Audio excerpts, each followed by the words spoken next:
When you think of the largest tech companies in the world, what names come to mind? Probably Apple, Microsoft, Google, Nvidia, Amazon, and Meta, right? Well, what about Broadcom? Did you know that Broadcom is currently the 9th largest tech company in the world? In fact, they boast a market cap of $570 billion.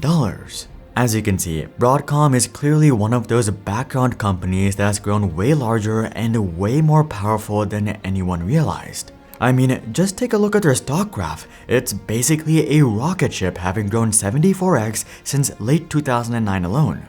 For perspective, even Apple has only grown 32x during that time period, and it's the same story with the rest of big tech as well. Microsoft only grew 17x, Google only grew 13x, and Facebook has only grown 10x. The only big tech company that has really outshined Broadcom in terms of growth is Nvidia, whose stock graph is an even bigger rocket ship, having grown 177x during the same time period. But there's one massive difference between Nvidia and Broadcom. For quite some time now, Nvidia has been involved in multiple super hyped up industries, whether it be crypto mining, self-driving cars, or most recently, language models. Apple literally created the iPhone, and Google, Facebook, and Microsoft created or acquired services that are used by billions of people. But Broadcom, on the other hand, well, that's as boring and background as it gets. That's why they've been able to grow to nearly being a top 10 company without the general public noticing. But that doesn't mean that you should take Broadcom lightly. Broadcom estimates that 99% of all internet traffic across the entire world passes through at least one Broadcom chip. And they've produced quite a few skeletons to get to that point. In fact, just recently they completed their acquisition of VMware for $69 billion, which has turned into one of the most controversial acquisitions within the tech world. So here's what you need to know about Broadcom, the truth about how they got so large, and why people in the know are so worried about Broadcom.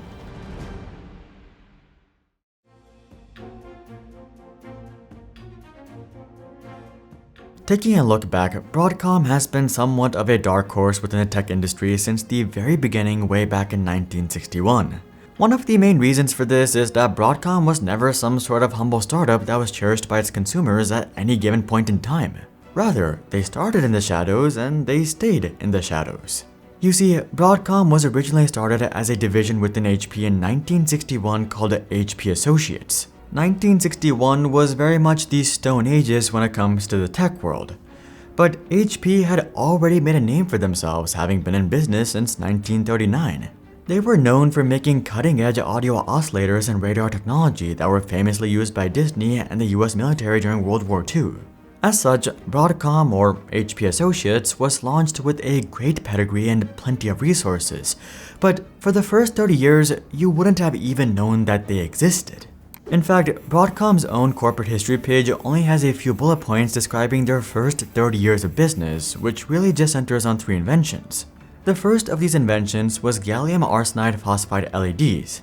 These LEDs are what you see at traffic lights and big LED signs. Their second invention also had to do with LEDs. They were the ones who created the world's first commercially available LED dot matrix displays. And lastly, moving into the 1970s, they also created the first fiber optic transmitters and receivers. These 3 inventions provided them with plenty of business behind the scenes, especially when combined with the brand image of HP. But this is not what really made Broadcom into what it is today. For that, we have to fast forward to the early 1990s to the early days of the internet. You see, while all of the VCs and entrepreneur hopefuls were piling into the internet space hoping to make it big, one professor-student pair named Henry Samueli and Henry Nicholas at UCLA would decide to sell the shovels. If the internet was truly gonna become the next big thing, everyone was surely gonna need a way to connect and get access to the network, and this is precisely what this duo would address. Together, they would found a small private company called Broadcom in 1991, and they would begin developing integrated circuits that would make the internet work. If you've ever wondered how in the world it was possible to get an internet connection using cable TV lines, well, you can thank these guys. Unlike HP Associates, these guys didn't really have a reputation or connections. It was really just the quality of their invention that did all the talking. Their first few customers themselves included the likes of Time Warner, Rockwell International, Analog Devices, and even the US Air Force. These customers alone would provide Broadcom with over $5 million in annual revenue and attract the attention of Intel, who would loan the company another $5 million. And if you're wondering what all of the hubbub is about, then I think these numbers will really put things in perspective. At the time, phone-based internet offered speeds of up to 28.8 kilobits per second. Broadcom's cable-based solutions, on the other hand, offered speeds of up to 1,000 times that. And they would soon move over to revolutionizing the phone internet space as well. Hearing all this, you're probably wondering where all the controversy is. So far, this is really just a feel-good story about ingenuity and innovation that made the whole internet what it is today. And it definitely could have been exactly that, but pretty soon our professor-student duo would lose their way after seeing big dollar signs.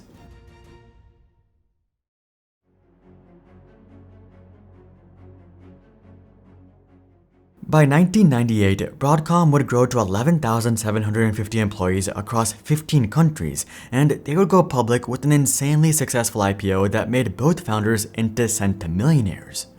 They could have just held on to their stakes for the long term and they would have become decabillionaires, but what they really wanted was a larger portion of the pie, leading us into one of the biggest stock scandals of the era: options backdating. Options backdating was an extremely prevalent scandal throughout the late 90s and early 2000s, and it involved the likes of Apple, United Health Group, Staples, The Cheesecake Factory, KB Homes, Monster, and of course, Broadcom. How does it work, you ask? Well, it was all due to one misguided accounting rule that was implemented in 1972. The rule permitted companies to avoid disclosing executive compensation if it was in the form of stock options. This wasn't a big deal at the time, or for the next 25 years really, because stock options weren't nearly as popular back in the day. But that would all change with the rise of dot-com companies. All of a sudden, billion-dollar fortunes were being minted overnight thanks to stock compensation. So naturally, stock compensation became far more desirable than cash compensation, and pretty soon, these executives would discover a loophole within the law. Given that companies didn't have to disclose stock option grants to investors at the time in which they were granted, the whole system essentially ran off the honor system. It was up to the executives to be honest about how much stock compensation they received and when. But let's just say that a lot of tech executives weren't exactly honest.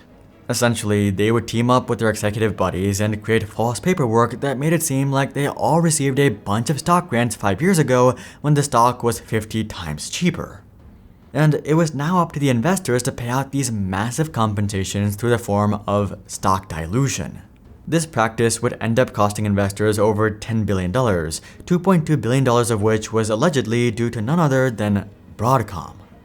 After these revelations came to light, both founders would step away from the company, but they were never really held accountable. The cases against them would eventually be dropped due to prosecutorial misconduct, and Broadcom would end up settling for just $160 million.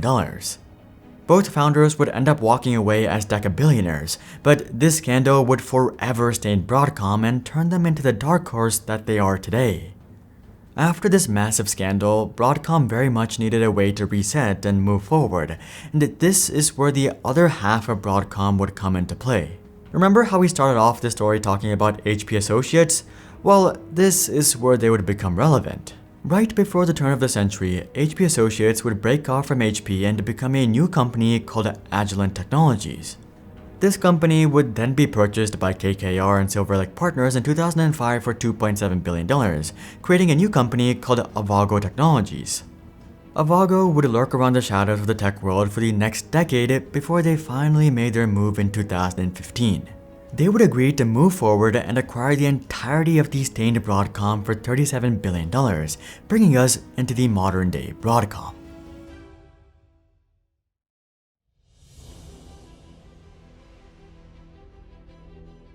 Honestly, there's really nothing good to say about the modern Broadcom, which is such a shame. These guys are literally responsible for creating the tech that makes the modern internet possible, yet their behavior really makes it hard to root for them. For starters, it appears that they're patent trolls.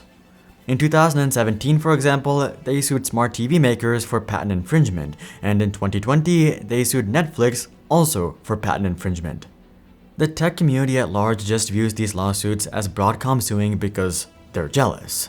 Even the judge that was ruling on the case said, quote, "You're killing me," calling the filings massive overkill. But their patent tantrums are the least of your worries. The far bigger issue is that Broadcom controls the entire internet chip market. Calling them a monopoly is honestly understating the situation.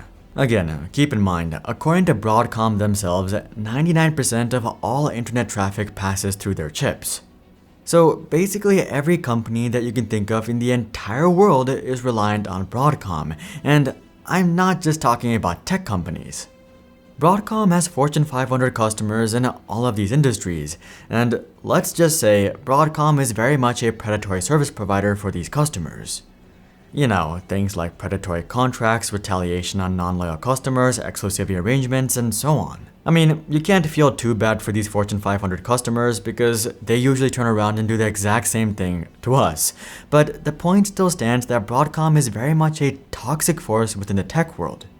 They control an invention that basically everyone needs, and they leverage that to the max. And more recently, they've been looking to expand their monopoly to adjacent sectors. In 2017, for example, they would attempt a hostile takeover of the mobile chip maker Qualcomm for $105 billion. The only reason that this deal didn't go through is because President Trump would block it. But it's not like Broadcom was really all that upset about it, because they would just move on to their next acquisition target. In mid-2018, for example, Broadcom would go ahead and purchase CA Technologies, a tech infrastructure giant, for $18.9 billion in cash. And most recently, they completed their acquisition of VMware for $69 billion. Every time that Broadcom completes an acquisition, they make sure to spread their toxicity, and that's why much of the tech community has basically just accepted that VMware is basically dead at this point. It's very similar to what GE was doing back in the 80s and 90s, but instead of it happening in the industrial world, it's happening in the tech world. And honestly, the only way that this will likely end is by Broadcom becoming so big and so toxic that they crumble from the inside out.